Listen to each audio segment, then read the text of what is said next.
अरुण कमल संस्था तलजय कुंज वर्णा करे उदेष्टा गीतु मामुजाच मणिमय मुकुटाढ्यालंकृता कल्पजालयी सकल भुवन माता संततम श्री श्री शांताकारं भुजगशयनं पद्मनाभं सुरेशं विश्वाधारं गगनसदृशं मेघवर्णं शुभांगं लक्ष्मीकान्तं कमलनयनं योगिहृदयान्नगम्यं वंदे विष्णुर्भवभयहरं सर्वलोकैकनाथं तत्सदाश्रम आकाशमार्गे हरिशरण द्वारा सहज मार्ग। साधक सहज से क्या मतलब? मार्ग तो अनेकों होते हैं, लेकिन यहाँ सहज क्यों लगाया गया?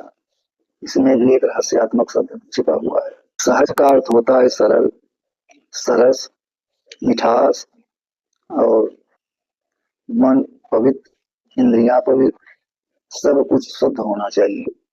उसी का सरस अर्थ यहाँ सहज मार्ग में लिया गया है। साधक को त्यागी होना चाहिए। त्याग होता है माया से।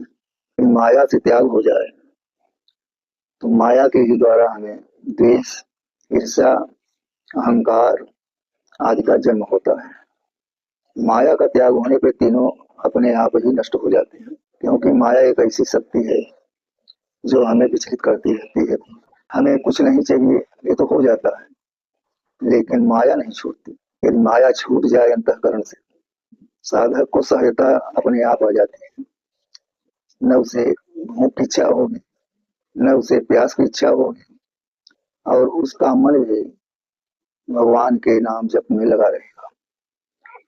जीव को कैसे मुक्ति मिलती है, इसका एक ही मार्ग है कि वह जीव, वह साधक, वह मनुष्य निरंतर भगवान के भजन में लगा रहेगा। इसके अलावा और कोई मार्ग नहीं है। भ्रम में डालने के लिए तो अनेकों कर्मकांड हैं, अनेकों मार्ग हैं, अनेकों देवता हैं, अनेकों क्रियाएं चलती हैं, लेकिन सबसे सरल यही है कि हम अपने जीवन में हर समय नारायण का नाम का उच्चारण करें। यही चार शब्द हमें मुक्ति का द्वार बताता है।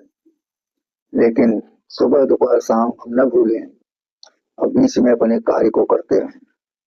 यही सहजता है और यही क्रिया साधक की भी होनी चाहिए। अपने साधना में साधक हर समय निर्विघ्न रहना चाहिए। यदि उसे माया का लोभ है, माया होनी चाहिए, जीवन कैसे व्यतीत होगा, हम कैसे जीवन का पालन करेंगे, इन सब कारणों को सोचता रहता है, इसलिए साधना कमजोर हो जाती है। तो हमें पहले माया से मुक्त होना चाहिए। जो भी पूजा पाठ या साधना करे या भंडारा, उसमें अपने को न जोड़े कि हम कर रहे हैं, क्योंकि संसार में मैं और मोर, तोरे और तेरा, यही माया है। यही माया हमें अहंकार में प्रवेश कराती है और उसी अहंकार के द्वारा मैं संसार के अंदर रह करके भ्रमित भी रहता हूँ और तमाम प्रकार के कुरीतियों में भी फंस जाता हूँ। लड़ाई झगड़ा चोरी इत्यादि जो कुकर्म है, उनमें आदमी का मन लगने लगता है।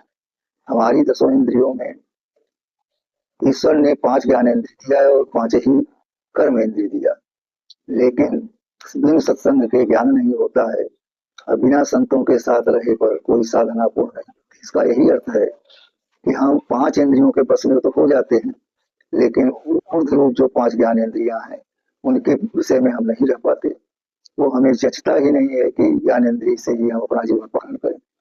वो कर्मेंद्रिय भोग इंद्रियों से ही वो मानता है और उसी से संसार भी चलता है। तो संसार भी चलना जरूरी है। तो उसके लिए संतों ने 4 वर्णों में इस जीवन काया को जन्म से मृत्यु तक बांट दिया है, जिसे हम ब्रह्मचर्य, गृहस्थ, वानप्रस्थ और संन्यास कर देते हैं। इसमें केवल ब्रह्मचर्य मेन है, प्रथम है, और तीनों तो होता रहता है, लेकिन तीनों को हम कैसे जागृत करें, उसके लिए मुझे माया से दूर रहना पड़ेगा। माया एक ऐसी वस्तु है जो संसार के सभी लोगों, दुर्गुण सबको जो है इतना सरल और सुंदर बता देती है कि हम उसी में भ्रमित हो जाते हैं और उसी में लिप्त होकर के अपने जीवन को नरक में ले जाते हैं, मुक्ति नहीं मिल पाती। तो यही सहज मार्ग का एक माध्यम मार्ग है कि हम माया से दूर रहें, तभी हमारे अंदर, मन के अंदर, आत्मा के अंदर निर्मलता का प्रादुर्भाव होगा। और जब हमारा मन निर्मल हो जाएगा तो ईश्वर भी अपने आप दौड़ता हुआ आता है। लेकिन माया से दूरी बनाने के लिए हमें अथक परिश्रम करना पड़ेगा। कहने से कुछ और होता है, करने से कुछ और होता है। इसलिए हमें गीता भी यही ज्ञान देती है कि कहना छोड़ दो, करना सीखो। कर्मण्येवाधिकारस्ते मा फलेषु कदाचन। कर्म करो, लेकिन कैसा कर्म करो इस पर नहीं जोर दिया है, कर्म पर केवल जोर दिया है। तो कर्म होना चाहिए सात्विक और ज्ञान से भरा हुआ, विवेक बुद्धि होनी चाहिए विमल। तो इन सब चीजों को जो हमारे अंदर जन्म होगा तभी हमारा मन निर्भर हो पाएगा।